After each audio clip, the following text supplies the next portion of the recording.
Então essa nossa sociedade operária que segue processos, protocolos justamente para buscar previsibilidade, acabou se instaurando ali um grande progresso social. Então a gente nunca viu a diminuição da pobreza na velocidade que nós tivemos durante essa nossa era industrial, vimos grandes progressos no campo da ciência, no campo do desenvolvimento social, enfim.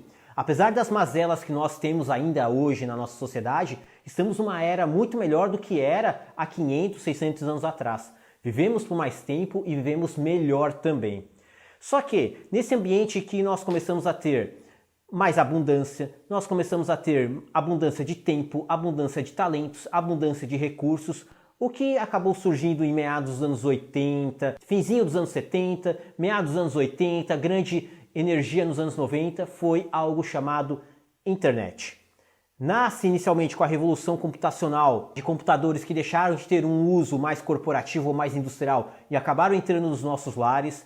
Esses computadores, uma vez entrando nos nossos lares, começaram a se conectar entre si pela internet, e essa capacidade de fazer com que os indivíduos se comunicassem mais rapidamente, com que os indivíduos começassem a se conectar, a trocar e principalmente a produzir mais entre si, fez com que explodisse a capacidade dessa nossa sociedade a se transformar, aprender e construir novas técnicas. A partir do olhar que na Revolução Agrícola, a agricultura foi a tecnologia que fez a revolução necessária naquele ambiente, a linha de produção, o modus operandi da indústria foi a tecnologia implementada que revolucionou toda a nossa sociedade alguns séculos atrás. Agora o que nós vivemos nos últimos anos é a revolução digital, uma revolução no qual os indivíduos, pela essa velocidade de conexão, pela capacidade de autoaprendizado que eles têm, eles acabam se tornando mais não lineares, ou seja, eles não estão mais seguindo aquele processo linear que nós aprendemos da nossa cultura industrial. Essa não linearidade faz com que as pessoas tenham acesso a conhecimentos que normalmente elas teriam depois de ter passado por algumas fases. Então essa ansiedade em aprender, essa ansiedade em consumir conteúdos, consumir informações, acaba sendo disponibilizada em tempo real para qualquer um e em qualquer estágio. Então os indivíduos perdem aquele olhar de sequência, de linearidade que nós tínhamos anteriormente. Esses indivíduos também tornam-se muito multidisciplinares, porque numa vez que eu percebo que me faltam alguns talentos, me faltam algumas técnicas, eu acabo adotando elas de uma forma muito fácil. Eu não fico aguardando com que outro diplomado, com que outro especialista seja contratado ou se aproxime de mim. Eu consigo ter parte desses talentos, parte dessas disciplinas no meu dia a dia, na minha gestão, durante os meus projetos. E esse processo também fortalece muito a capacidade deles se tornarem muito iterativos. E aqui, pessoal, atenção a essa palavra que pode ser nova para alguns de vocês. Iteração. Iteração basicamente quer dizer o quê? Um ciclo no qual nós terminamos melhores e maiores do que nós começamos. É um ciclo diferente de um processo. O que é um processo? É um ciclo onde a gente tende a terminar como nós começamos, porque ele visa justamente normatização e escala. Todo processo não serve para ter um resultado diferente do qual ele foi desenhado. Ele serve para normatizar e escalar a nossa atuação, as nossas entregas, a nossa execução. A iteração não. Assim como o processo é um ciclo, a iteração é um outro ciclo no qual nós iremos terminar maiores e melhores. É o ciclo de melhoria contínua. Então nós percebemos que dentro dessa introdução dos meios digitais na nossa sociedade, os indivíduos tendem a ser mais iterativos. Eles começam algo e terminam melhores, tá? E continuamente num ciclo infinito de melhoria e entrega.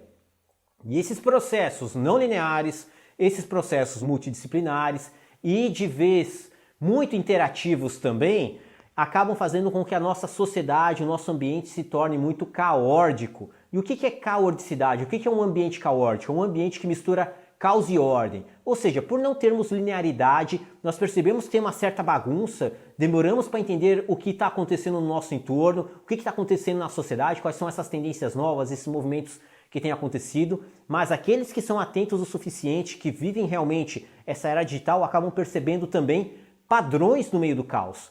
E justamente esses padrões são os diferenciais competitivos aplicados em todos aqueles que vivem justamente nessa nova era. É um ambiente caótico, são os indivíduos caóticos. Gostam dessa aparente bagunça, gostam desse caos, mas sabem tirar muito proveito dos padrões que acontecem nesse ambiente imprevisível. E aí, pessoal, nós rompemos com aquele ciclo de busca de previsibilidade que nós tínhamos na Revolução Agrícola e na Revolução Industrial. Aqui, pessoal, a imprevisibilidade é muito bem-vinda, porque os indivíduos exercitam mais a sua criatividade, exercitam mais a sua capacidade de melhorar continuamente, aprendem entre si, aprendem muito rápido e estão continuamente entregando novas e melhores soluções para o mundo.